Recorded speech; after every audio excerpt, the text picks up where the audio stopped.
Aujourd'hui, on m'a demandé d'intervenir en fait pour parler de l'injustice sociale. Moi, l'injustice sociale, c'est un terme large. Moi, ce que je peux vous parler et ce que je maîtrise, c'est le logement. En 2005, le gouvernement a décidé de requalifier nos cités parce que c'était des ghettos et ils ont été construits entre la fin de l'année 50 et en 70. Donc pour nous mettre à nous et mettre les pieds noirs qui venaient d'Algérie et nous mettre à nous parce qu'on vivait dans les bidonvilles. Donc on nous a fait des jolies cités avec des tours, avec des gardiens, de l'herbe. On n'avait pas de vaches, mais on avait de l'herbe. C'était bien. Dans les années 80, nos parents étaient pauvres parce que ils avaient envie tous de repartir chez nous. Et ensuite, dans nos quartiers, il est resté, dans les années 80, les gens qui ont travaillé, qui ont eu la chance de s'intégrer socialement, se sont achetés des maisons et sont partis ailleurs. Donc on est restés, nous les pauvres, ça veut dire nous les Arabes, les Noirs et les Français, pas de souche à l'époque, parce que c'est les mêmes gens que nous, hein, c'est des pauvres. Dans ces quartiers-là, il est resté encore les pauvres, ça veut dire que nous et les Arabes et les Noirs. Aujourd'hui, une communauté comorienne, parce que c'est eux qui émigrent, ça fait pas longtemps qu'ils ont immigré, donc on a beaucoup de Comoriens et beaucoup d'Arabes dans nos quartiers. On essaye de requalifier nos quartiers, ça veut dire que quand on requalifie nos quartiers, ils veulent faire rentrer la ville dans les quartiers. C'est-à-dire qu'on n'aura plus besoin d'aller en ville s'acheter des fringues, mais on les achètera en bas de l'immeuble. Mais le souci, c'est que le travail a été fait sans les habitants, et surtout, ça a été fait avec la police et l'armée, parce que dans nos quartiers, il y avait des grands ensembles, des grandes tours.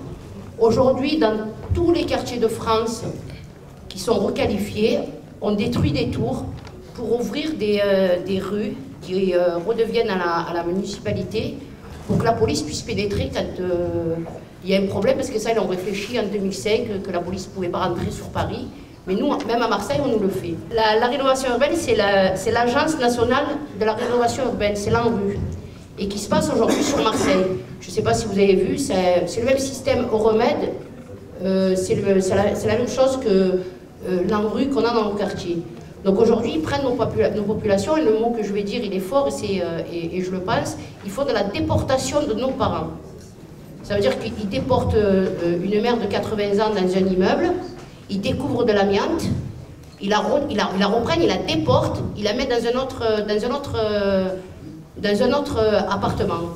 Et dans quelques mois ou dans quelques années, si elle ne meurt pas, on la redéporte et on la remet dans l'appartement qu'ils ont rénové.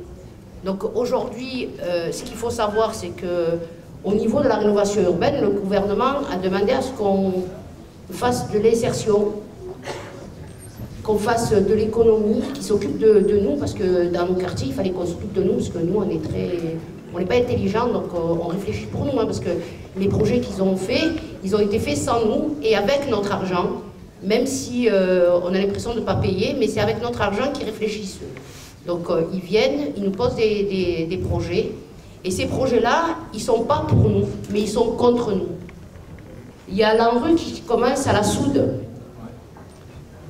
Ce qui m'a étonné, c'est que nous, quand l'ANRU a commencé chez nous à Saint-Barthélemy, parce que c'est le grand Saint-Barthélemy, c'est les Flamands, la Busserine, Picon, Fontvert, et après vous avez Malpassé, c'est les Cèdres, et ça fait 15 ans que je passe devant les Cèdres, les gens vivent avec les rats. Il n'y a que maintenant que ça a commencé. Et quand je vois la semaine dernière sur la Provence, quand Doum, ils sont en train de faire de la rénovation urbaine, ils sont partis expliquer aux enfants à l'école qu'est-ce que c'est la rénovation urbaine. Nous, les nôtres n'ont pas de cerveau. Nous, on ne vient pas leur expliquer, on leur met une crèche avec des gros rochers pour qu'ils se tapent la tête dessus, en pensant qu'ils ont des têtes qui ressemblent à des marteaux-piqueurs. C'est réel et ça s'est vécu au Flamand, ça, il faut le voir. Les institutions ne nous entendent pas, nous ignorent.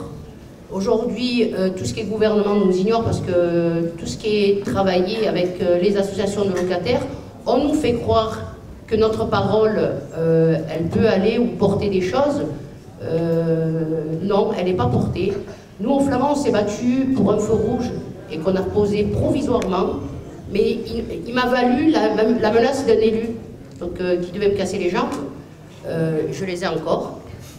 Le combat est comme ça tous les jours chez nous. Donc, au niveau de l'insertion, on n'a pas d'insertion, il y a des chantiers qui se font dans mon quartier.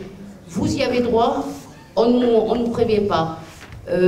Au niveau des logements, ils font des appartements neufs, ils augmentent les loyers, ça veut dire que dans 2 ans, par exemple, nous en Flamand, dans 2 ans, les gens seront en expulsion. C'est-à-dire qu'ils ne pourront plus payer le loyer. Parce que la plupart des gens qui sont dans ces quartiers-là sont pauvres. Si on pense toujours que le problème ne nous arrivera pas, c'est pas vrai. Le problème arrive, et arrive à vive allure, parce que les crottes, par exemple, vont arriver dans quelques temps. Ça veut dire que tous les vieux qui sont aux crottes, les vieux là qui sont dans des appartements pourris, qu'on leur loue à 600 ou 700 € par mois, que le toit va leur tomber sur la tête, que le petit est malade, qui a de l'asthme parce qu'il y a de l'humidité, ça va s'enlever. Aujourd'hui, s'il y a des gens des crottes, il faudrait peut-être essayer de joindre le collectif. Et même si vous n'êtes pas des crottes, ou même si vous n'êtes pas des flamands, joindre, quand on fait des trucs collectifs, il faut que les gens soient... Il faut que les gens y soient citoyens. Pas citoyens pour aller voter à droite et à gauche, mais citoyens dans le sens où si lui, ça lui arrive, ça peut nous arriver à nous aussi. Donc si on défend Adil, moi je défends ma cause parce que j'ai défendu Adil et ma cause est la même que celle d'Adil. Je ne sais pas si vous avez compris, celui qui n'a pas compris lève le doigt, je réexplique.